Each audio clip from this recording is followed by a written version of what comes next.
Long before satellite TV or GPS, NASA made a huge silver balloon to show that global communication via satellite was possible. This was ECHO, the U.S. first communications satellite. We can say that it paved the way for many current communication technologies. It all started when scientists realized that we already had a satellite that could reflect signals. Right, I'm talking about the moon. After a series of tests, they successfully used Earth's natural satellite as a huge reflector to send voice signals from California to New Jersey. They even established a two-way telephone line using the moon as a reflector. But how was it possible? Often in underground car parks or even outside, mirrors are installed at turns with poor visibility. It's an easy way to look around corners. Fundamentally, the same idea has been used for almost the entire history of wireless signal transmission over long distances. Imagine you want to send a signal from one point on the planet to another point on the other side of the globe. The direct signal cannot travel this way. Therefore, you need some mirror, but high in the sky. At first, people used the upper layers of the atmosphere for reflection, but this is tricky and requires a lot of effort. Therefore, scientists decided, why not launch an artificial mirror into orbit? Because just like light bounces off a mirror, radio waves can be reflected too. When some signal bounces off a surface, it spreads out in all directions. A small portion of this signal is bound to make its way back to Earth, and there, it can be picked up by a receiver in a different place. The larger the reflector is, the stronger and more focused signal it will return. But let's get back to ECHO. Originally, it wasn't designed to be a communication satellite. Engineers first thought of the balloon as an air density experiment. They believed that the ways to measure air density in the upper atmosphere were insufficient at that time. So they designed a better craft. But later, due to some circumstances, Project ECHO turned into a communication relay. Technologically, ECHO was rather simple, and it functioned as an enormous mirror in orbit. But to work, it had to be supermassive. ECHO 1 was made from a huge sheet of mylar plastic. It was incredibly thin, a mere 1/10 the thickness of a human hair. The sheet itself was cut into more than 100 gores, and each of them was covered with a thin layer of aluminum. That's what gave the balloon its shiny appearance. After that, the gores were glued together, creating the final sphere. Once it was finished, NASA inflated ECHO for the first time. The huge balloon came to life in 1958. It was one of the largest things ever launched into space, and the only way to send it into space was to pack it down and inflate it once it was in orbit, and it turned out much more challenging than one could think. Instead of carrying its own air, ECHO had small canisters with benzoic acid. That's a special powder that turns directly from a solid to a gas when heated. So when the balloon was released into space, the heat from the sun turned the powder into gas in no time.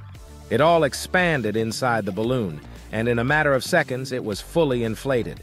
Such a massive object floating in space made it a target for micrometeorites. To protect the balloon from small punctures, engineers supplied it with an extra amount of benzoic acid. It could be released to maintain the balloon's pressure.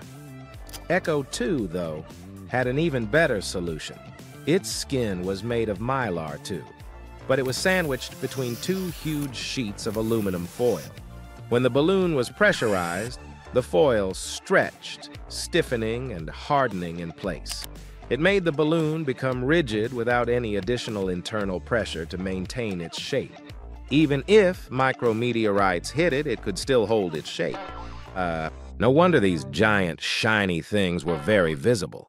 For a decade, they were some of the brightest objects in the sky, brighter than the North Star. And this brightness was the key feature of the balloon's design. To send and receive signals, the ground stations had to be able to track the balloons as they moved across the sky. The easiest way was to point the antenna dish directly at the balloons once they were visible. But it was only possible during twilight hours when the sun was illuminating them. When the balloons couldn't be spotted with the unaided eye, they relied on NASA's tracking network, predicting the orbits of the satellites. On Echo 2, there was a tracking beacon. It sent out pulses, which made the balloon easier to track during the day. Most of the project's communication was done between special ground stations in New Jersey and California. At the same time, Echo was supposed to be a global experiment. Thanks to their orbits, the balloons flew over every part of the planet. It allowed transmissions to be done literally anywhere by anyone who had the necessary equipment. One of the cool things about the balloons was that they weren't only used for sending signals around the world.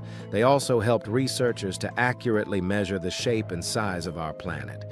You see, at that time, the most accurate measurements relied on a method called star triangulation, and the actual distances between cities and continents could be off by more than 100 miles. So researchers used Echo to figure out the exact location of different points all around the globe. They measured the time a signal needed to travel from two locations, which gave them the precise distance to Echo. After that, by measuring the angle at which Echo appeared in the sky, scientists formed a triangle, being able to calculate the distance between 2 points to within several feet. It made all the calculations 10 times more precise. At that time, though, NASA was still a very young organization, so people working there knew very little about the long-term effects satellites experienced in space. And one of the biggest unknown factors was atmospheric drag. Even at really high altitudes, like 1,000 miles and more, there are tiny traces of atmosphere that can slow down objects. Imagine trying to walk through waist-deep water. The water will resist your movements and make it harder to move forward. The same happens with spacecraft. They push on the air, and the air pushes back in the opposite direction. The denser the atmosphere a spacecraft is traveling through, the greater amount of drag it experiences. It allows researchers to estimate atmospheric density by measuring how drag changes the orbit of a satellite. Echo's had a large surface area to mass ratio, so the balloons felt the effects of drag more than any other satellite. Observing Echo 1, NASA managed to track how its orbit changed over a few years, and it was a lot. Strangely, it wasn't atmospheric drag that had altered it. Solar wind radiating from the sun was to blame. It was pushing Echo 1 toward Earth. The balloons kept working perfectly well throughout the 60s. They proved that a global communication system in space was possible. Plus, they gave rise to many new techniques and technologies. For example, the first balloons spawned other satelloons, a combination of satellites and balloons. Echo 2 also fulfilled the original purpose of measuring air density and solar radiation. Echos's metallized plastic helped scientists evaluate the use and long-term durability of similar materials for other spacecraft. By the mid-60s, active communication satellites had become a more effective solution than passive systems like Echo. With the help of a passive system, the transmitted signal had to be strong enough to travel all the way into orbit and back. And with an active system, the signal only needs to be strong enough to travel all the way up there to the satellite, which then gives it power for the return trip. In any case, during their mission, the iconic balloons showed us even more than we could have imagined. Afterward, the receiver that was used to detect Echo's signals continued its work. As well as other materials used for the Echo project, they are still used in different spacecraft. Traveling to space costs a fortune, but there's a way to make it affordable. You step into an elevator, push the button, and voila! You're flying to the stars, all thanks to nanotubes. But then something hits the elevator on the way. You're stuck inside, and now you're doomed to float in space forever.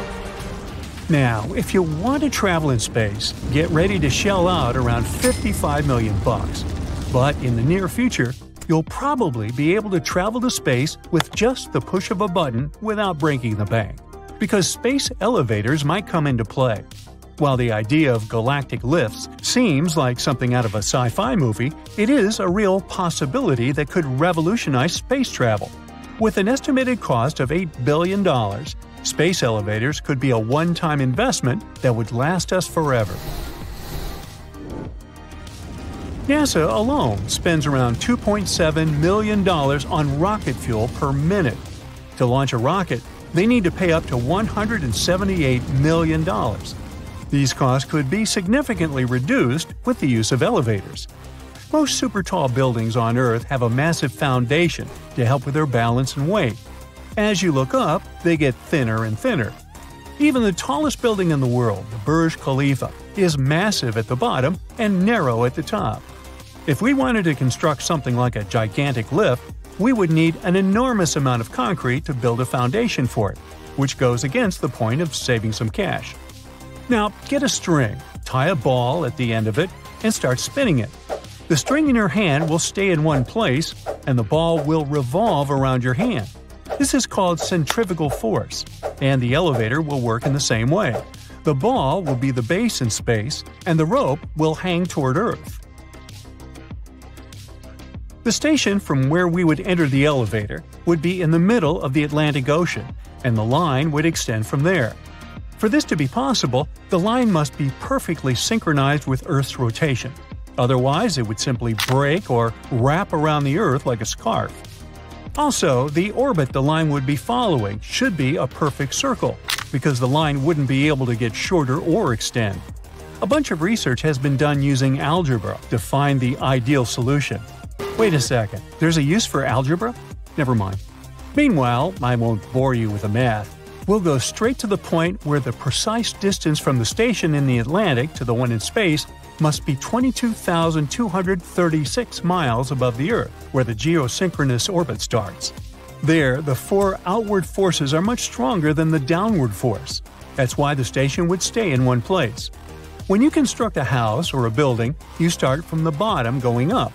But to create this engineering wonder, we would need to do everything in reverse and start at the top. The main problem here would be the weight. If the line was too heavy, it would disrupt the orbit, and the conveyor dumbwaiter host would not work. So, we need to balance the station in space to ensure it worked flawlessly. Steel is one of the most robust materials on Earth. The cable in every lift is made from steel. But when you need a 22,236-mile-long cable, things can get tricky. Steel is hard to break, but it's cumbersome. And when you have to use a lot of it, problems start to arise. We use heavy steel a lot in construction, but we have lighter materials that might put less stress on the station and eliminate this problem. Also, the line would have to be tapered because, at the end point, there would be close to zero stress. But it would still have to be thicker than really needed due to a bunch of safety factors. At the start, the rope would be around 0.5 inches. After using some complicated math, we can figure out the thickness at the end, which is a number so long I am unable to pronounce it. But believe me, it's a big one. So, steel is off the list. Another candidate is Kevlar, which is 5 times stronger than steel. And if we added such materials as carbon and titanium into the mix, the strength would increase tenfold. The line would have a diameter of around 262 to 557 feet. This is drastically smaller than the diameter of the steel cable could be. The bad news is that doing this is too pricey. So, if we don't find the ideal medium to build a cable, the idea of the space elevator will just be a massive waste of time. If only we had some magically light material with the power of 60 gigapascals, which would have a taper ratio of 1.6. Oh wait, we actually do have this unique material. It's called carbon nanotube. It has a strength of 130 gigapascals, which is much more than we need. Nanotubes are made out of carbon and are 100,000 times thinner than a human hair. This material is solid and has good conductive power, which is possible thanks to its unique atomic structure. We use this product in many things, from batteries to optics, and it can be modified entirely and adapted for more uses. Bradley Edwards is the guy responsible for this crazy idea. NASA was looking for new innovations, and they said, "Don't do anything too crazy and start building a space hoist." I guess Bradley took this as a challenge and started working on the elevator. Edwards wrote a paper about a galactic conveyor. When he published it, he expected many people to find flaws in his work, but surprisingly, nobody did. His work was spot on. He came up with the idea of strapping a nanotube line to a rocket and launching it into space. The other end of the rope would fall onto Earth, and robots would use this rope to climb up and make it longer, so we could start building an elevator space station. After this, the elevator could start transporting everything, from solar panels to tourists. In the future, space tourism could be totally possible. Who knows? We might even go on vacations in space. Hey, looking for some atmosphere for your getaway? Well, don't come here, we don't have any. Oops, probably not a good advertising slogan, huh? Meanwhile, a couple of years ago, we could only create microscopic carbon nanotubes. But as time went on, much more research was done to make them bigger. Now they reach up to a few inches. In 20 years, they could be miles long. Carbon costs $28 per ounce. If we do the math, we would see that we would need around $1 billion to build a lift. Yeah, it sounds expensive, but it's a long-term solution to space travel, and it can actually save us a lot of money in the long run. Now, everything looks perfect on paper, but NASA's main reason why they chose not to go along with this project is that right now there are probably more than 128 million objects floating in orbit, and they might pose a real threat to the elevator. The lift could be made to withstand a few hits now and then, but getting hammered non-stop is not part of the plan. Still, Bradley argues that tons of monitoring devices track space debris. Thus, the elevator could avoid them all. Now, if something hit the elevator or the line somehow broke, the consequences would not be too bad. If there were no passengers on board, of course. If the line got cut, the elevator would simply float away into space, posing no threat to people on Earth. In Japan, engineers are trying to build a space elevator. The lift could be used for space mining, too. We could easily cover the cost of the entire elevator by collecting asteroids, because some of them are made of expensive metals. We could mine them and quickly bring them back to Earth. You of course know that the Earth is bathed in sunlight every day. Every day we flicker different light sources on and off, mechanically, without even thinking about it. But imagine that one day you casually flicker the lights off, fall asleep, and wake up in a completely different era. Let's see how it happened and what it has to do with light. Quantum physics is quite crazy. Classical physics is like a movie projected from start to finish, while the quantum world is like having an ability to take the remote control and manipulate scenes you're watching. Fascinating and mysterious. Let's say you have a regular light switch that can be either on or off. That's like a regular bit in computers, which can be in one of two states, 0 or 1. But in quantum computers, there's a special kind of switch, a switch called a qubit. Unlike the regular bits, a qubit can exist in multiple states at the same time. It can be both 0, 1, and all things in between, like having lights on and off simultaneously. Yeah, our universe has some weird rules. This mysterious property, called superposition, allowed us to do something incredible recently, to reverse time back.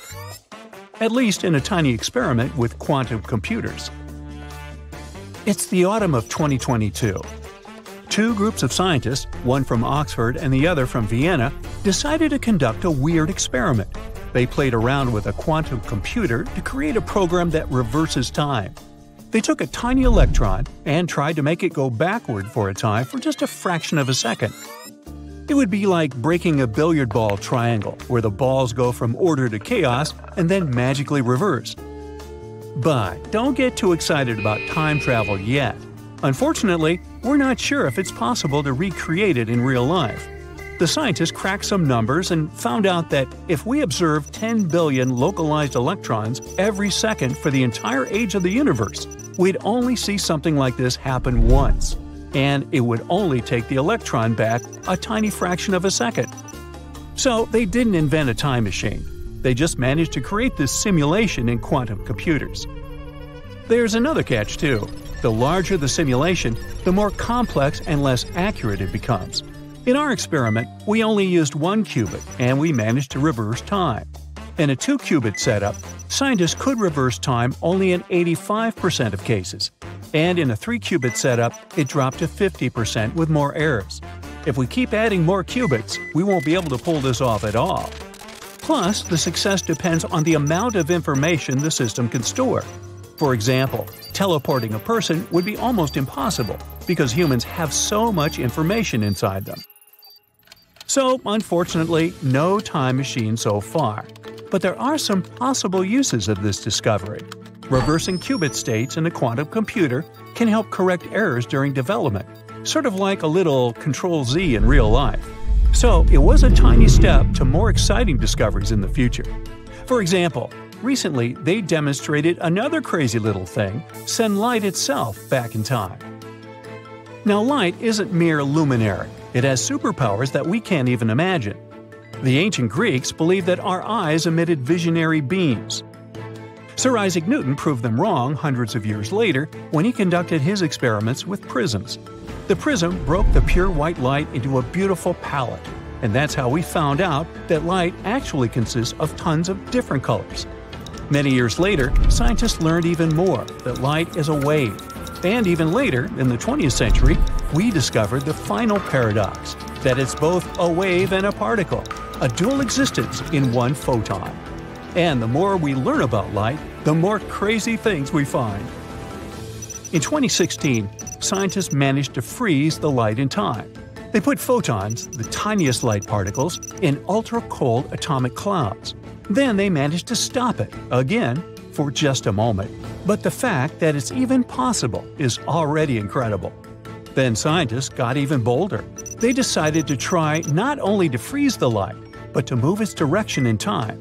They took a special crystal and passed a photon through it, thus initiating the so-called quantum time reversal. As a result, the photon started moving into both the future and past at the same time. The science magic behind this involves two quantum principles: superposition and quantum symmetry. We already mentioned the first one. It allows tiny particles to exist in multiple states at once.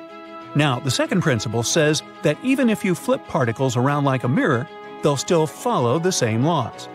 Combining this, scientists crafted a photon that defied the usual forward march of time. But again, it's nothing super fancy yet. This time flip only works for specific particles, not entire humans. And even if it did work for us, rewinding a person even for a second would take a super long time and a lot of energy. But the fact that we can change the light's speed and make it change directions is already amazing. And scientists already see some possible applications to this. For example, Harvard researchers suggest a cool way for spacecraft to zip through space at the speed of light, by hitching a ride on supernovas. Usually, traveling to other stars takes an insane amount of energy, but these scientists have a wild idea. They think that spaceships could use natural events like hypervelocity stars and meteors zooming from supernovas to reach super-fast speeds. It's kind of similar to how sailing ships catch the wind. Advanced civilizations could use these energy bursts to speed up their spacecraft. Imagine a cool spacecraft with solar or magnetic sails harnessing the power of a supernova boom. These sails could use the pressure of the sun's radiation to work, so that we wouldn't need any traditional engines or fuel. Plus, these sails concepts are much lighter and cheaper to launch into space compared to regular spacecraft. The team is already working on a light sail accelerated by lasers to reach 20% of the speed of light. It might not sound like a lot, but it's actually an insane speed. Their dream is to help humanity make a swift journey to Alpha Centauri in just 2 decades. Isn't it amazing how many things we can do with light, and not just in our imagination? Let's go to more practical achievements. Recently, a Canadian camouflage company called Hyperstealth Biotechnology Corporation has crafted an actual invisibility cloak. The wizardly cloak doesn't need any power source, is as thin as paper, and won't break the bank. Hyperstealth envisions a world where this material can cloak people, vehicles, ships, spacecraft, and even entire buildings. It's still in a prototype phase, but it already works pretty well. They name this incredible technology quantum stealth. It bends light in a way that can make objects disappear from sight. It can render objects nearly invisible, not only in the visible spectrum, but also in ultraviolet, infrared, shortwave infrared, and it even throws in thermal spectrum blocking for good measure. The technology works thanks to the lenticular lens, a corrugated sheet with outward curving lenses. When stacked in a specific way, these lenses refract light at various angles, creating spots that block light and conceal the object behind the material. Unfortunately, it doesn't give you a full invisibility effect, but maybe someday we'll achieve it, if we keep working on it. If you hide behind it, it will look like a little dirty or blurred glass, but you won't be visible. If you put this veil in front of your body, you'll look like a floating head. Scientific progress is in full swing. Maybe one day we'll be able to reverse time not only for little light particles, but for entire humans. Until then, let's enjoy our invisibility cloaks and stay curious. They aren't supposed to exist. No one expected to find them. Scientists can't explain how they formed. And still, the James Webb Space Telescope has found them.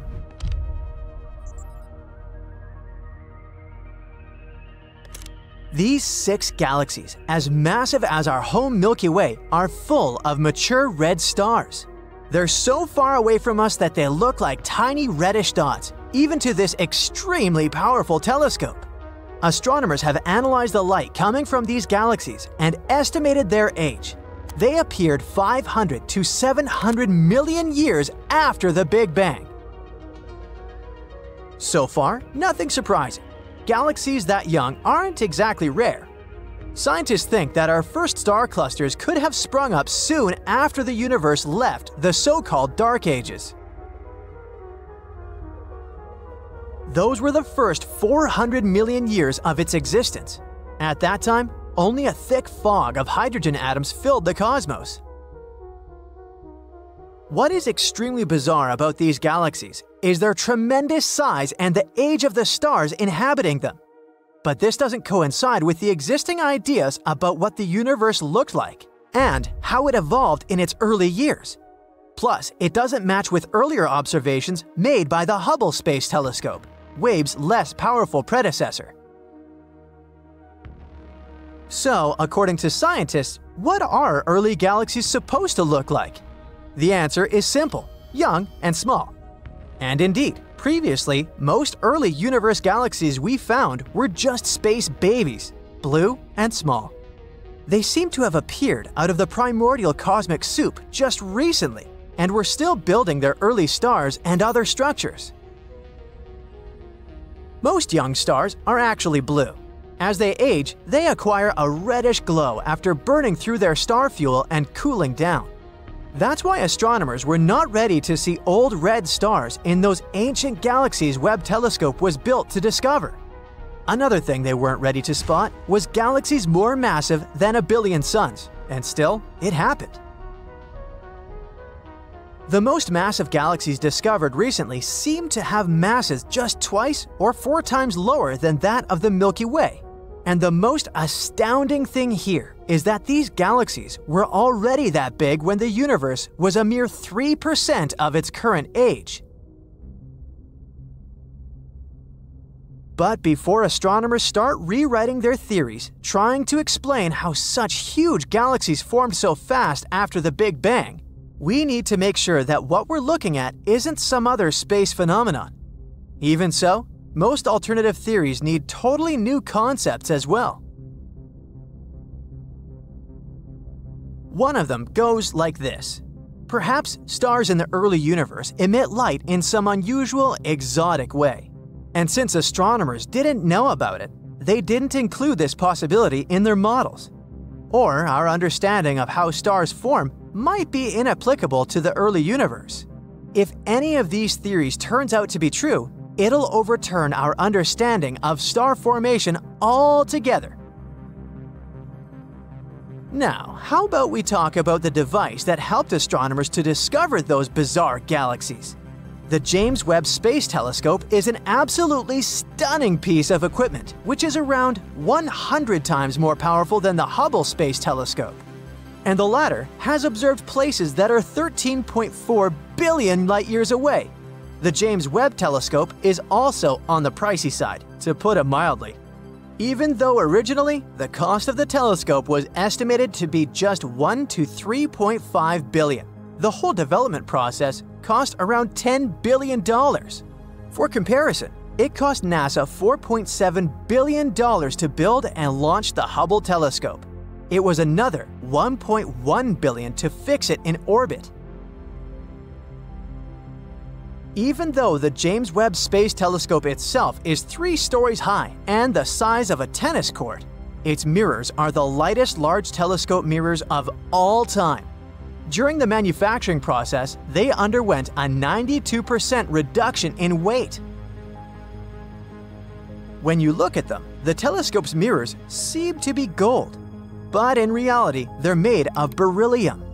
This is a steel gray, lightweight, and brittle metal. A gold coating is applied to each mirror, that's true, but they can't be produced entirely out of gold, since this precious metal tends to expand and contract, even with small temperature changes. So, the total amount of gold in the James Webb Space Telescope is less than 2 ounces. That's a golf ball-sized piece of gold. And the gold plates covering the mirror are only 1,000 atoms thick. As for the telescope's abilities, it would be able to clearly see a US penny from 24 miles away and a football from 340 miles away. James Webb's telescope side is cooling itself down, and its temperature doesn't rise higher than -370 degrees Fahrenheit. That's cool enough to make liquid nitrogen.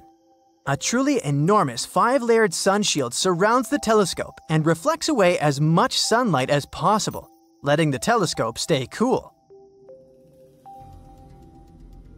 JWST is believed to be able to detect water on distant exoplanets. For a long time, astronomers have been discovering planets orbiting stars outside of the solar system by monitoring slight dips in stars' light. Such dips happen when planets pass in front of them. Plus, it's possible to read unique signatures in the light. This can tell us about a planet's chemical composition. And the strongest and most readable signatures happen within the infrared spectrum. And guess what? James Webb has state-of-the-art infrared instruments. They can help scientists spot new planets and even identify the presence of water there. The telescope was launched near the equator because Earth spins a bit faster there. And this gave the rocket some extra push. When the James Webb Space Telescope runs out of fuel, it'll keep orbiting the Sun indefinitely. On the other hand, even though the telescope wasn't actually designed to be serviced or upgraded, it might potentially be refueled with the help of robots. This would extend its lifespan. Interestingly, at first, astronomers were sure that finding something exciting with the help of James Webb would take time. They thought that the first discovered galaxies would be so small and dim that the telescope would only find some remote candidates at best. But it didn't go as planned. As soon as the first images were released, scientists started finding countless galaxies, bright, large, and impressively old. The competition is still on. One research group after another spots new record-breaking worlds. One astronomer even said that the scientific world was freaking out since no one had actually expected such impressive results. One of the main goals of the Webb telescope is to observe the light from the very first stars and galaxies in the universe. Unfortunately, the farther away an object is, the faster it's moving away from us. And the longer the light has to travel, the more it stretches towards the infrared side of the spectrum. This is called redshifting in astronomy. But thanks to its infrared equipment, James Webb can reveal previously invisible worlds to us. So, thanks to this telescope, we've managed to see incredibly distant galaxies that were born around 3.8 billion years ago. It means that the light JWST detected took more than 13 billion years to reach Earth. Can you imagine that? But one of these galaxies stands out from the rest. It appears to be the oldest galaxy astronomers have discovered so far. It's called Glass Z13, and it dates back to a mere 300 million years after the Big Bang. The previous oldest galaxy scientists identified was found by the Hubble Space Telescope. and it dates back to 400 million years after the Big Bang. During that scarcely probed era, the very first galaxies and stars started to appear. But how exactly did this process unfold? No one knows for sure, yet. It might have depended on the laws of some exotic physics, including the influence of dark matter and dark energy, or some poorly investigated communication between gas, dust, and starlight. With the help of the Webb telescope, scientists can now test their theories about what was happening out there after the birth of the universe.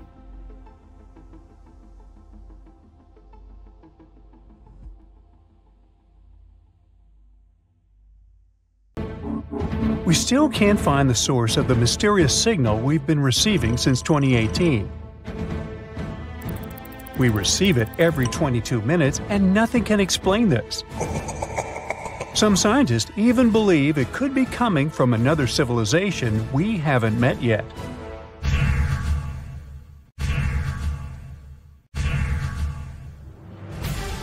This strange radio signal wasn't found by a scientist on a serious mission. It was actually discovered by a college student just doing a regular project for school. Tyrone O'Doherty, an undergrad student at Curtin University in Australia, was sifting through old data of the southern sky. He was looking for any weird blinking radio signals. He finally stumbled upon one from 2018 that seemed to shoot radio waves towards Earth like a lighthouse beam. Excited about his find, Tyrone shared it with his mentor, radio astronomer Natasha Hurley-Walker. She dove into researching this signal, hoping for a breakthrough. But despite checking different frequency data, they hit a dead end. But then, Natasha spotted a pattern. The signal repeated every 18 minutes. This was huge. But just as they were gearing up to study it further, poof! The signal vanished after only 3 months, leaving them with nothing. Not giving up, Natasha and her team scanned the skies again, desperate for a clue. Months passed, but nothing turned up. They were ready to give up, and then suddenly, a new signal popped up. This one kept blinking for 5 minutes, then it disappeared. And then it came back exactly 22 minutes later. The main question was if that signal was related to an 18-minute one. To figure it out, Natasha went back to the old radio data from that area. As they dug deeper, they realized that, yes, and these signals aren't anything new. They've been beaming towards Earth for 35 years. Back in 1988, Indian and American telescopes had caught them, but they got buried under tons of other data. This was great news for space explorers because it meant they could now calculate how far away this mysterious object was. After doing the math, they figured out it was incredibly far, even on a space scale, 15,000 light-years from Earth. Now, the only thing left to uncover was what exactly this object was. Walker and his team started comparing it to all the known radio-emitting objects out there. Yet its source remains a mystery. The signals still pop up every 22 minutes on NASA screens, always ending with a frustrating match not found message. The scientists called it J183910. Some think that the signal might come from some extraterrestrial beings. Maybe it's the signal that SETI, the search for extraterrestrial intelligence, has been waiting for. This project has been working for over 50 years, trying to find any evidence of life beyond Earth. They also scan the skies for radio waves, laser pulses, and other mysterious signals. So maybe it's a way for extraterrestrial folk to communicate their location. While that idea may sound exciting, we need to be careful about jumping to conclusions. First, we don't have solid proof for that. Before any concrete evidence, it's just speculation. And also, there are other more plausible explanations. Most likely it comes from a natural phenomenon, and there are a couple of theories for that. The first one is the pulsar theory. Imagine a huge star in space much bigger than our Sun. Sometimes these big stars finish their life journeys in a spectacular event called a supernova. When this happens, the star's core collapses, becoming super compact as if you're squeezing all the stuff from that star into a tiny space. That tiny, super-dense core is called a neutron star. Some of these neutron stars are extra special. We call them pulsars. They get their name because they seem to pulse with energy, like a space lighthouse. These pulsars have incredibly strong magnetic fields, much stronger than what you'd find on Earth. They're like enormous magnets in space. Because of this, they shoot out beams of energy. They're also spinning super fast, so these beams of energy seem to pulse on and off as they spin around. Now, the strange signal we detected seems to have similarities with pulsars, but not quite. Pulsars usually have a predictable lifespan and slow down over time, eventually stopping their radio signals. In contrast, our mysterious signal is quite persistent and is blinking beyond what's expected for pulsars. So, maybe it's not a typical pulsar, or not a pulsar at all. There's also a magnetar theory. Now, a magnetar is another type of neutron star. They're like supercharged versions of pulsars, with even stronger magnetic fields and slightly longer pulsating periods. Maybe this is what causes our signal's intense persistence. However, when we plotted the data, we also realized the signal didn't match the magnetar's vibes either. Magnetars not only send out radio waves, but also powerful X-rays because they're so energetic. But the signal we received was only sending out radio waves. So we figured it's not a pulsar and not a magnetar. The signal's behavior is very strange and suggests an unnatural source. This means there might be something in the universe that scientists haven't fully explored yet. And there is a space object that we don't know much about. The final theory is the so-called dwarf pulsar. Sounds a little dopey to me. Couldn't help myself. Now, a dwarf pulsar is like a star that blinks with light flashes, similar to pulsars, but it takes longer for each blink. Usually, white dwarfs are the leftovers from smaller stars. They don't blink because their magnetic field isn't as strong as pulsars. But when a white dwarf becomes pretty hefty, almost the mass of our Sun, it gets super dense and starts pulsating with a strong magnetic field, just like pulsars. They have a cool quirk. White dwarfs are made of electrons, not neutrons like pulsars. When these charged electrons start dancing with a magnetic field, they shoot out periodic light flashes, which happen every 100 to 1,000 seconds. As you remember, our signal has a period of 22 minutes, 1,320 seconds. A bit longer than the usual white dwarf pulsars, but it's much closer to the truth. So far, this sounds like the most plausible explanation. But even this theory isn't fully confirmed yet. This just shows how much there is in the universe that we're still figuring out. For example, fast radio bursts, another mysterious type of signal we've been detecting. They're like quick, intense bursts of energy in the form of radio waves. They have a ton of energy. FRBs are so powerful that sometimes they can be brighter than entire galaxies. Now, imagine this. They release as much energy in a few milliseconds as our Sun does in 3 whole days. Wow! These bursts happen all over the sky with huge frequencies, although some have been detected with lower frequencies. Every day, we catch around 10,000 random FRBs in the sky. Some of them repeat, but most happen once and disappear forever. Unfortunately, most of them only last for a fraction of a second, and by the time their energy reaches us, it's 1,000 times weaker than a mobile phone signal from the moon. This is why, despite their brightness, there's still a lot we don't understand about them. We're still trying to figure out what causes these FRBs. They could be coming from different sources, like already mentioned magnetars, colliding stars, or even merging galaxies or white dwarfs. As these bursts travel through space, they pick up information about the cosmic environments they pass through, like interstellar gas clouds. It's very unlikely that FRBs are some messages from extraterrestrial beings, though. Not only because there are thousands of them every day all across the sky, but also because we know that the sources of these bursts must be incredibly energetic themselves. Our neighbors would have to have equipment stronger than entire galaxies for that. But the bottom line is, while all these signals are fascinating, there's still a ton to learn about them.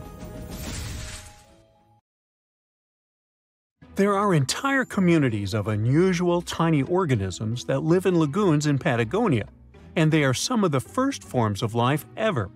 No one had known about them until two scientists, Brian and Maria, went to explore certain areas in Patagonia. Now, Patagonia occupies nearly half of Argentina, and few people live there, only some farmers and sheep ranchers that mostly stay near rivers and grow things such as apples, pears, and alfalfa. A long time ago, it was a wild and distant place where Indian tribes lived. But this time, we're going to follow the tracks of life forms that appeared long before humans and look closer at these interesting microorganisms Brian and Maria found. Those two had to drive for 9 hours on some rough roads to reach their destination. They stayed in a small village. Only 35 people live there. These people depend on just one spring because it almost never rains there.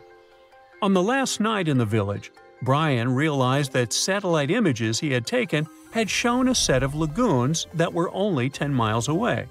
The next day, the small team jumped into a car and went up the road as far as they could until it became too difficult to drive. They continued hiking the rest of the way.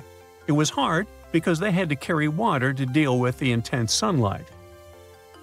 In some spots, they ended up sinking up to their knees in a slush made of salt. Up there were 12 lagoons with perfectly clear waters. The place itself didn't offer much except for very acidic and salty water and intense direct sunlight.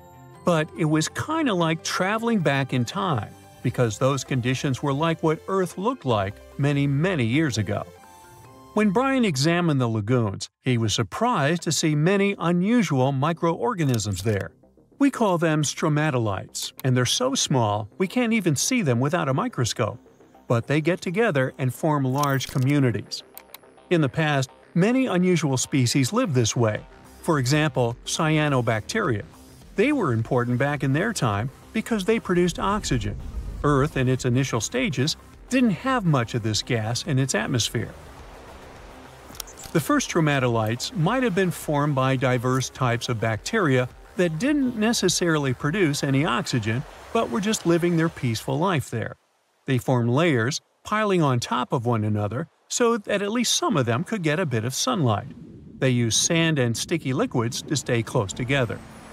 Brian was also incredibly surprised because those were the biggest living stromatolites he had ever seen.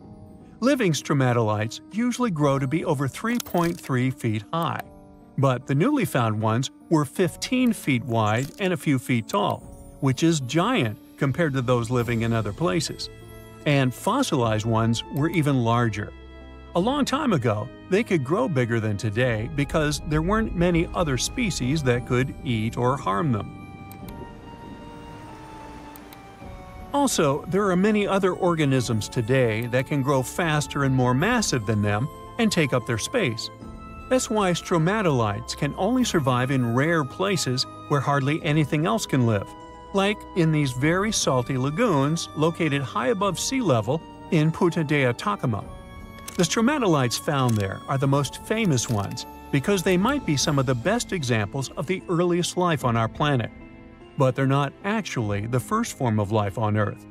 The oldest of their fossils are 3.5 billion years old, while some other evidence we have tells us that life on our planet appeared around 4.1 billion years ago. Maybe some stromatolites lived back then as well. But Earth has changed a lot since then, and the places where they might have lived haven't survived. Now, all this may not seem like a lot at first glance, because no one has found an exotic and weird beast our world has never seen. But these are notable examples of what searching for life somewhere else in the universe might look like. Scientists who are interested in studying Mars often come to this place, since it might be similar to what the red planet looked like an exceptionally long time ago. If there were fossils hidden in the ancient rocks on Mars, they might look like these stromatolites. Another faraway land has revealed some of its secrets. It's Antarctica. with an ancient lost world found under its ice. Antarctica hasn't always been this frosty, isolated land of snow and ice sheets. Once it used to be part of the Gondwana supercontinent, together with what is now South America, Africa, Australia, the Arabian Peninsula, and the Indian subcontinent. But at some point, it split off and went to build a life on its own. It formed as other landmasses started to move away, which created its coastline. But Antarctica was different in many other ways back then too. It used to be a land covered in magnificent forests and rivers full of life. Scientists used radar and satellites to explore a mysterious world hidden under the ice there.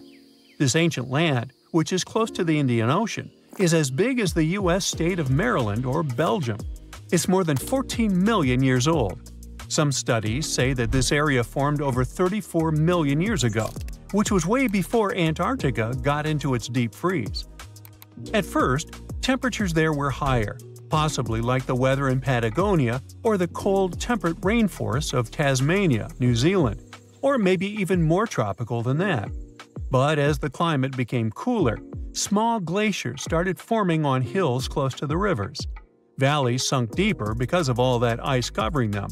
And then, temperatures dropped even lower, and a giant layer of ice covered the entire continent, hiding those old glaciers. Rivers shaped this lost world a long time ago, way before it ended up covered in ice that's almost 2 miles thick in some spots. Scientific studies of this area showed that those landscapes had been full of highlands and mountains. The ice that formed over Antarctica made the whole area very cold, so the landscape couldn't erode anymore. This means everything has remained basically the same and untouched under the ice for millions and millions of years. What's interesting is that we know less about this land hidden under the ice than about the surface of Mars. One way to explore it would be to drill through these ice sheets to check for samples of sediments below. They could tell us more about the ancient flora and fauna frozen underneath. It's not a new method. A similar method was used to collect 2-million-year-old samples in Greenland. Australia has a secret world too. Ancient organisms were found hidden in rocks in the northern parts of the continent that are about 1.6 billion years old. These microscopic things are part of a family called eukaryotes. The members of this family that exist today include plants, fungi, animals, and even those tiny organisms with just one cell, such as amoeba. All living things with nuclei in their cells, including us, can trace their family tree back to one of the oldest members of this family. That one is called the last eukaryotic common ancestor, and it lived more than 1.2 billion years ago. Those ancient organisms were more complex and bigger than bacteria. Maybe they were the first predators on Earth, hunting bacteria. Picture this. The day you were born, you were visited by a powerful magician. He said that you were destined to live an extraordinary life. But he meant that quite literally. There would be nothing ordinary about your day-to-day life. You would be the first and only human in history to live a different life every single day. You would get to experience all types of livelihoods, but only for 24 hours. When the clock hit the next day, you'd wake up in a completely different life and time than the one before. What would that look like? Well, let's see. On the first day of your life, you are born in ancient Egypt. You're a kid, so you can't really do much. You do marvel at the number of construction workers moving heavy blocks around, building something shaped like a pyramid. But all you want to do is cry. So your parents don't let you get too close to the construction site? Too bad. When you turn 9, you've pretty much experienced life as a child in all the countries in the world already. But that's also when something extremely special happened. You were born as a Mayan, deep inside the Amazon forest. As a member of the Mayan royal family, they give you an important job. With your special power, you need to register and document everything you live. Your job is to remember. In other words, you'd turn into a living and walking library on the history of humanity. You nod and think to yourself, okay, this doesn't seem to be that hard. On the day of your 16th birthday, you wake up as a Brazilian teenager in Rio de Janeiro. When you realize where you are in the world, you put on your bathing suit and go for a swim. You eat a delicious acai bowl and get soaked in the hot summer sun. At the beach, you chat with locals, and that's when someone asks you an important question. What is the biggest dream you ever wish to fulfill in your lifetime? You have no idea how to answer that question. You're just a teenager after all, but you feel like this could be an icebreaker. I mean, why not? You're 18, and that's when you get to finally live one of your biggest dreams. You're filling the shoes of the world's biggest pop stars, and it's tour time, so you wake up having to get ready for a stadium show. You do a quick sound check and memorize the lyrics that you have to sing later on in the day. But as you are walking back to your tour bus, you cross your eyes with someone, and your heart races really fast. This has never happened before. The butterflies in your stomach seem so real they might fly away from inside of you any minute. You've only read about love, but you have never been in love before. You fight the urge to ask for that person's number. The next day you'll be out of that timeline completely. You let it go and hope that feeling disappears the next day. It doesn't, though. And by the time you're 20, you've learned quite a bit about how to deal with your emotions. No matter which life you got, you would feel all the spectrum of human emotions possible. Love was just one of them.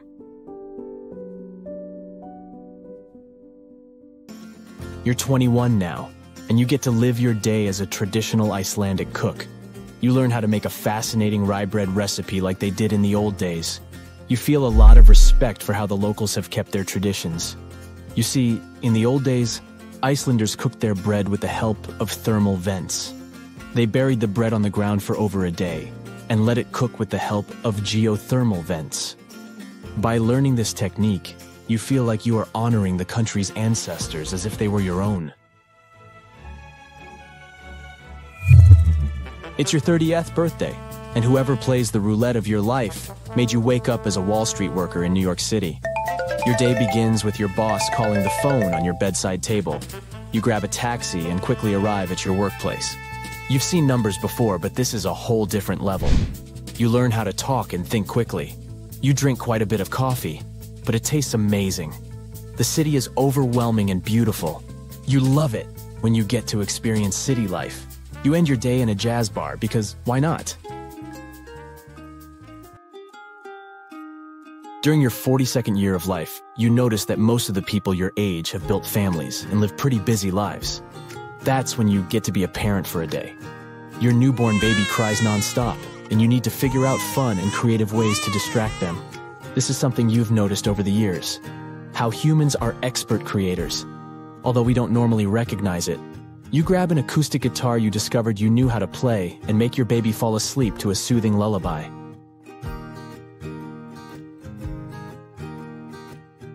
By the time you're 55, you think you've experienced it all.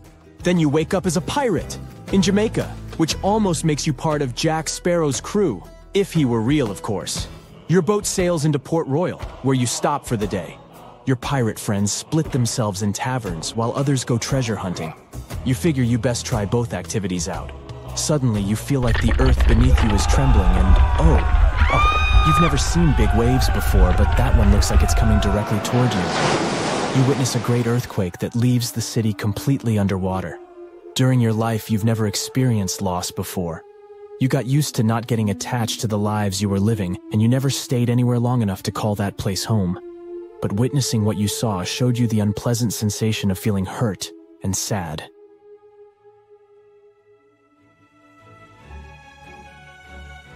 When you're 70 years old, you wake up as a Hollywood movie director.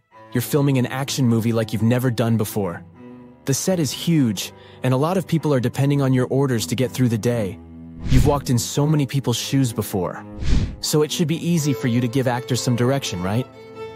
The movie is set in outer space, and the story is about a space worker that feels underprepared to take on an important mission.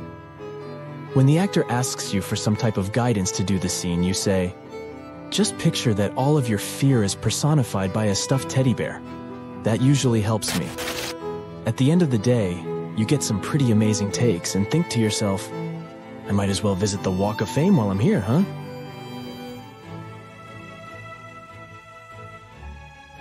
When you're 88, you wake up in that same Mayan temple you did when you were 9. You come back with all of the teachings and experiences you gathered over the many, many lives you got to experience. You write down all the knowledge you have gathered throughout your life, and the Mayan chief sure is impressed by you. You've gathered enough to fill in a huge library. He asks you, what was the most important thing you learned from all your years? After a lot of thinking, you answer, I thought I was learning about humanity, how humans are social beings, how they thrive in groups, how good it is to feel joy, and how bad it is to feel sad. But really, I'd say I learned a lot about myself throughout the way. That was the most challenging and most fascinating teaching of all. The Mayan chief nods at your wisdom and leaves you wish for your last experience. And you say, that's easy. I want to wake up where I first fell in love once again. Let's see if I'm lucky this time.